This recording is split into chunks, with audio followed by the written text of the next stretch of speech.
आदरणीय चितवनवासी आमा बुवा दाजुभाइ दिदीबहिनीहरू, आज मैले के बोल्नु र खै चितवनले देखाएको यो माया सबैभन्दा धेरै माया देखाएको छ।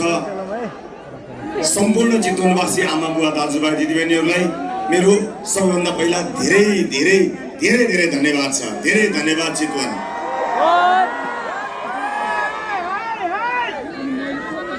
अब सबभन्दा पहिला हाम्रो पार्टीका वरिष्ठ नेता राजसभाले भावी प्रधानमन्त्रीका रूपमा अगाडि बढाएका बालेन्द्र शाह बालेनजीलाई चितवनमा स्वागत गर्न चाहन्छु। हाम्रो चितवनमा स्वागत छ बालेनजी। हाम्रो चितवनमा स्वागत छ तपाईलाई। नीलो क्रान्तिको उद्गम स्थल चितवनमा स्वागत छ तपाईलाई। चेपाङ जातिहरूले पहिचान खोज्दै अस्तित्व खोज्दै सङ्घर्ष गरिरहेको भोटे समुदायले माया गरेको विभिन्न थारू समुदायले आशा र भरोसामा हेरिरहेको यो चितवनमा स्वागत छ तपाईलाई। मौरी पालक किसानहरूले आफ्नो महमा आत्मनिर्भर हुन सक्छौं, हाम्रो महलाई यही आउन सक्ने वातावरण बनाइदियोस् भनेर सङ्घर्ष गरिरहनु भएका सम्पूर्ण मौरी पालक मह किसानको तर्फबाट स्वागत छ चितवनमा।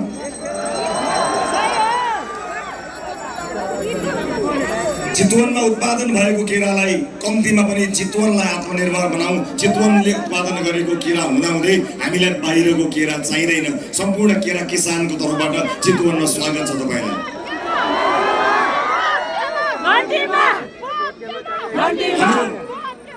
देवघाट आदि प्रयाग भनेर चिनिन्छ। संसारकै ठुला भन्दा ठुला धर्मात्माहरूले एकपटक काइलो टेक्नै पर्ने ठाउँ भनेर वैदिक सनातन धर्मावलम्बी हिन्दू धर्मावलम्बीले आस्थाको रूपमा हेरेको यो देवभूमि चितवन, यो देवघाटका तर्फबाट पनि स्वागत छ तपाईलाई। अब म फोटो केही कुरा राख्छु। अब धेरै बोल्ने समय गइसकेको छ। अब भोट हाल्ने दिन नजिक आएको हुनाले अब जे गरिन्छ मतपत्रमा गरिन्छ, 21 गते गरिन्छ। सबभन्दा पहिला यसपटक म चितवनमा आफ्नो निर्वाचन क्षेत्रमा धेरै जान पाएको छैन। आफ्नो निर्वाचन क्षेत्रमा धेरै जान नपाएको हुनाले मेरो तर्फबाट भोट माग्दिन तपाईँ जानुपर्ने हुन्छ। म देशभरिका घण्टी बाघलाई जिताउन दौडिएको छु है। नपुगेको ठाउँमा यो आएन, यसपटक त भोट नदिने कि क्या नभन्नु होला। यसपटक नयाँ रेकर्ड राख्नुपर्छ भनेको छ। यसपटक त देश जागेको छ, त्यसैले चितवनले अर्को नयाँ रेकर्ड राख्छ होला। घर नपुगेका घरहरूमा आफ्नो निर्वाचन क्षेत्रबाट यहीँबाट भोट मागे है। मलाई मात्र होइन, समानुपातिक उम्मेदवार सहितलाई दुवै ठाउँमा घण्टी चुनाव चिन्हमा भोट हालिदिनुहोस् है। यसपटक घण्टीमा। आमा बुवा दाजुभाइ दिदीबहिनीहरू, यो 21 गते धेरै महत्त्वपूर्ण हो र सायद अब चुनाव भाषण गर्ने चुनावी सभाहरू हुने छैनन्, कम मात्र सभाहरू बाँकी छन्। म आज यही चितवनबाट भन्न चाहन्छु, इतिहासले मागेको कुरा नेतृत्वले दिन सकेन भने त्यो देश असफल हुन्छ। हामी यस्तो मोडमा आइपुगेका छौँ कि अब हामीले असफल पार्ने हामीलाई छुट पनि छैन। म तपाईँलाई फेरि पनि भन्न चाहन्छु, जो जहाँ राजनीतिक दलमा हुनुहुन्छ त्यो राजनीतिक दलको आस्था विश्वासलाई त्याग्नुपर्छ भनेकै छैन। मात्र घण्टीमा भोट यसपटक परिवर्तनका लागि, किनकि यदि धेरै 30 वर्ष मुनिका सबभन्दा धेरै युवाहरू उम्मेदवार बनेर इतिहासमा यसरी पहिला कहिले पनि आएका थिएनन्। यसपटक आएका छन्। युवाको पार्टी पनि रासोपा, महिलाको पार्टी पनि रासोपा, जेन्जीको पार्टी पनि रासोपा, जनजातिको पार्टी पनि रासोपा, थारूको पार्टी पनि रासोपा, शहीदको पार्टी पनि रासोपा, घाइतेहरूको पार्टी पनि रासोपा, डाक्टर इन्जिनियर फाइबरका पेसाकर्मी सबैको रासोपा। सबैजना इतिहासमा पहिलो पटक घण्टीमा गोलबद्ध भएका कारणले दुईटै छाप घण्टीमा प्रत्यक्षमा पनि समानुपातिक।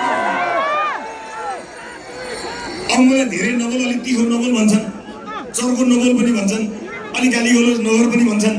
म परे रवि लामिछाने अलिअलि नघोची हुँदैन। मलाई टुच्चर नघोच्दै त म पनि चुप लाग्थेँ नि। ठाउँ ठाउँबाट घोचिरहन्छन्, दिइरहनु पर्छ नि। एउटा कुरा भन्नै पर्नेछ, ममाथि प्रमाण छ भनिएको आज 658 दिन भएछ। 58 दिनुभएछ प्रमाण छ भनेर भनिएको, चाहिएन प्रमाण भइगयो। र मलाई अन्तिम इच्छा सोधिएको पनि धेरै दिनुभएको छ। तेरो अन्तिम इच्छा के हो भनेर बुट बजार्दै मेरो बेडरुमभित्र छिरेर मलाई सोधिएको पनि तपाईहरुलाई सम्झना छ होला। मैले त्यसको जवाफ दिएको थिएन। आज म चितवनबाट भन्न चाहन्छु, मेरो अन्तिम इच्छा के हो 21 गते मतपत्रमा देखाइदिनु होला। हाम्रो अन्तिम इच्छा के हो 21 गते मतपत्रमा देखाइदिनु होला। म सबैलाई यहाँबाट सन्देश दिन चाहन्छु, सम्पूर्ण जुन घटनाले आज देश यो परिस्थितिमा आयो, त्यो दुःखद घटनालाई यसको सुखद गन्तव्यमा हामीले लिएर जानुपर्ने छ। हामीसँग कोही त्रसित हुनु पर्दैन।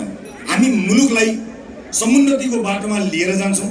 सुशासनको नयाँ रेकर्ड र मानक हामी तयार गर्छौँ। अन्तर्राष्ट्रिय सम्बन्धलाई नयाँ उचाइमा लिएर जान्छौँ। अन्तर्राष्ट्रिय सम्बन्ध र साझेदारहरूलाई हामी मागी खाने भाँडो होइन, हामी गरी खाने अवस्था सिर्जना गर्छौँ। म फेरि पनि भन्न चाहन्छु, यो देश मागेर धनी हुने होइन, गरेर काम गरेर धनी हुने देश हो। हामी मागेर देश बनाउने देश होइन, यो मागी खाने देश होइन, यो गरी खाने देश हो। हामी यसबाट गरी खाने देश बनाउन आएका छौँ। आमा बुवा दाजुभाइ दिदीबहिनीहरू, यहाँ भ्रम पनि छर्न खोजिएको छ कसैलाई देश जलाउनेहरू भनेर। हामी सम्बन्ध कतिपय मान्छेहरूलाई आरोप पनि लाग्ने गरेको छ। म फेरि पनि स्पष्ट गर्न चाहन्छु, हो पहिला स्कुलको ड्रेसमा आएका कलिला बालबालिकाको छाती र टाउकोमा ताकी गोली हानियो, त्यसपछि मात्र संरचना जलेका हुन्। चल्नु हुँदैन थियो, गलत भयो, तर गोली ठोक्न हुँदैन थियो, मान्छे मार्न हुँदैन थियो, त्यहीबाट बिग्रिएको हो। आजसम्म पनि सिंहदरबार कसले जलायो भन्छन्। सिंहदरबार त्यसैले जलायो जसले सिंहदरबारलाई भ्रष्टाचारको अखडा बनायो, बालबालिकाहरूलाई गोली ठोक्यो। सिंहदरबार, त्यो सिंहदरबारमा भ्रष्टाचारको अखडा हुन्न थियो भने बालबालिकाहरू स्कुल ड्रेसमा आन्दोलन गर्न, सुशासन माग्न जाँदैन थिए, नेपोकेटको नारा लिएर जाँदैन थिए। तिमीले बेइज्जती बनायो, उनीहरू नारा लगाउन गए। त्यसकारणले सिंहदरबार जलाउने र बालबालिकालाई गोली ठोक्ने एउटै समूह हो, एउटै मानिसहरू हुन्, एउटै जात छ उनीहरूको, अरू कोही पनि होइन। तर बन्छ, हामी बनाउँछौँ मात्र होइन, हामी बदल्छौँ। आमा बुवा दाजुभाइ दिदीबहिनीहरू, म परिवर्तनको सङ्घारमा आइसकेपछि तपाईँहरूले मन दह्रो पार्नुपर्छ। म अन्त्यमा तपाईँलाई केही कुरा बताउन चाहन्छु। यतिखेर पार्टीप्रति निष्ठा देखाउने बेला होइन। मेरो बाउको पार्टी, मेरो बाजेको पार्टी, कहीँ जाँदैन। बाउ बाजेको पार्टी 5 वर्ष के हुन्छ, कहीँ जान्न। खालि संसदमा मात्र कम गरिदिउँ भने हो, हामीले सकेसम्म निल बनाइदिउँ भनेको। मैले त भनेको थिएँ, यसपटक परिवर्तन गर्न सकिएन भने इतिहासमा यस्तो अवसर सधैँ आउँदैन। यो अवसरलाई सदुपयोग गर्नै पर्छ, सबैले सदुपयोग गर्नु होला। आमा बुवा दाजुभाइ दिदीबहिनीहरू, हाम्रा कयौँ उम्मेदवारहरू अहिले आशा गरिरहनु भएको छ। म उहाँ बालेनजी या हाम्रा कोही नेताहरू एकचोटि आइदिए, मैले चुनाव जित्थेँ, एकचोटि टेकिदिए हुन्थ्यो, एकचोटि आएर बोलिदिए हुन्थ्यो, उभिदिए हुन्थ्यो भनेर देशैभरिका कयौँ उम्मेदवार साथीहरूले भन्नुभएको छ। म यही मञ्चबाट, चितवनबाट तपाईँलाई भन्न चाहन्छु, मतदाताको घर घरमा पुग्न तपाईँ जानुहोस्। देशका मतदाताहरू घन्टीमा छाप लगाउन तयार भएर बसेका छन्। चिन्ता नगर्नुहोस्, आफ्नो इमानमा अडिग रहनुहोस्। मतदाताहरू तयार भएर बसेका छन्। आमा बुवा दाजुभाइ दिदीबहिनीहरू, म कुनै नातै नलिएर चितवन आएको थिएँ। अन्याय परेका बेलामा साथ दिएको एउटा नाता बोकेर चितवन आएको यो मान्छेलाई तपाईँले देखाउनु भएको यो आशा र भरोसाका लागि म हृदयदेखि धन्यवाद दिन चाहन्छु। चितवनले परिवर्तनको बिगुल फुकेको थियो, घन्टी बजाएको थियो। अब यसलाई टुङ्गोमा पनि चितवनले पुर्याउनेछ। म तमाम आमा बुवा दाजुभाइ दिदीबहिनीहरूलाई यो विश्वास, यो माया, यो सद्भाव, यो उपहारका लागि धेरै धेरै धेरै धेरै धन्यवाद दिन चाहन्छु। म सँगसँगै मेरो निर्वाचन क्षेत्र भएका हुनाले सँगसँगै डाक्टर मनोहर प्रधान, प्रभा ढकाल, समिना मिया पनि समानुपातिकमा उम्मेदवारका रूपमा आउनु भएको छ। उहाँहरूलाई पनि अत्यधिक मत दिएर यहाँहरूले विजयी गराउनु हुनेछ भन्ने मैले विश्वास लिएको छु। र सुपर लास्टमा जाँदै यति भन्छु कि कतिपय ठाउँ मैले भनेको सुनेको थिएँ कि एउटा भोट चाहिँ यता यसो हालिदिउँ, हामी त गर्वदेखिको फलानु पार्टीको, योदेखिको फलानु पार्टीको भनेर भन्नुभएको छ। म छातीमा हात राखेर भन्छु, तपाईलाई अहिले पनि पुराना राजनीतिक दलले परिवर्तन गर्छन् भन्ने विश्वास छ भने सबै भोट तिनलाई दिनुहोस्, हामीलाई चाहिएन, सबै दिनुहोस्। होइन भने 5 वर्षलाई हामीले मौका मागेका हौं। 5 वर्ष स्थायी सरकार देखाएर स्थिति बसाल्छौं, देशलाई विकास समृद्धि विकास निर्माणको बाटोमा अगाडि लिएर जान्छौं। नागरिकले महसुस हुने गरी नागरिकको सेवक भएर काम गर्छौं। गर्न सकेनौ भने तपाईकै पार्टी जिन्दाबाद, तपाईकै नेता जिन्दाबाद। तपाईको पार्टीको झण्डा मैलो भएको छ भने अर्को सिलाएर हामी दिउँला, तपाईको नेताको फोटो सिरानीमा हामी पनि राखौँला। अहिलेलाई अर्को कुनै पार्टी र अर्को कुनै चुनाव चिन्हले एक सिट जित्नु हुँदैन, सबैतिर रासो यो उहाँहरूप्रतिको अवमूल्यन होइन। मैले उहाँहरूलाई कटाक्ष गरेको होइन, उहाँहरूलाई सम्मान गरेको, किनकि इतिहासको त्यो कालखण्डमा देशमा परिवर्तन ल्याउनुको निमित्त पुराना राजनीतिक दल र नेताहरूले ठुलो त्याग र तपस्या गरेका छन्। त्यही त्याग स्वरूप उहाँहरूलाई सम्मानित प्रतिपक्ष, सडकको प्रतिपक्ष अहिले बनाउनु पर्नेछ। एक पटक हामीले मौका पाउनु पर्नेछ। म यति भन्न चाहन्छु। हस्, यहाँहरूको भव्य उपस्थितिका लागि धेरै धेरै धन्यवाद। चितवनले देखाएको यो माया निरन्तर रहिरहोस्।